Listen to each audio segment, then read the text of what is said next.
So, Gaurav, no doubt, it was a fabulous collection. How much, research you did on this collection? See, every collection is generally around, you can say 8 months to a year in terms of concept building, and then when you start.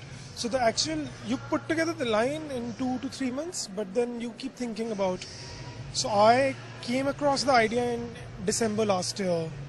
Then, it's in your brain, you just keep thinking. And for last 3-4 months, we've been working on it.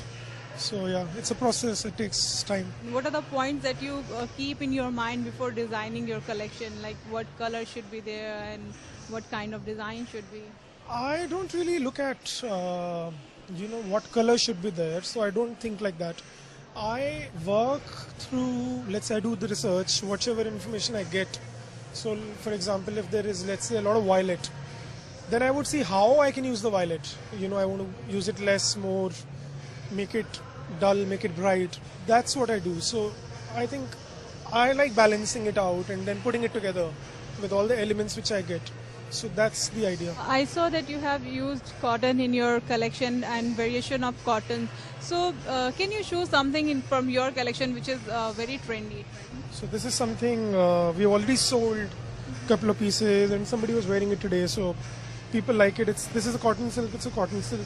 So it's very flowy. It works very well. I think it's. This is how it is actually. The whole look. This is again striped cotton silk. So we were looking at a lot of mix and match and kind of just putting the stories together. So I think that is what we have tried to do. Have a solid and add color. This is, so we have crushed the pallu, we have steel in it, in the pallu, and we have some kind of stretch material as well. And then you have silk, it's a pure silk again. So yeah, it's again like a handloom. I think there is something you should wait for another 6 months to see. It's already building up, so yeah, I have something in mind which is quite interesting. I have not traveled for last 2 years, but I like traveling. This year I had a lot of travel within India, which is good, but I am going to Indonesia for my New Year, so I'm looking forward to that. So I think there I would find a lot of interesting things, and I think traveling is good.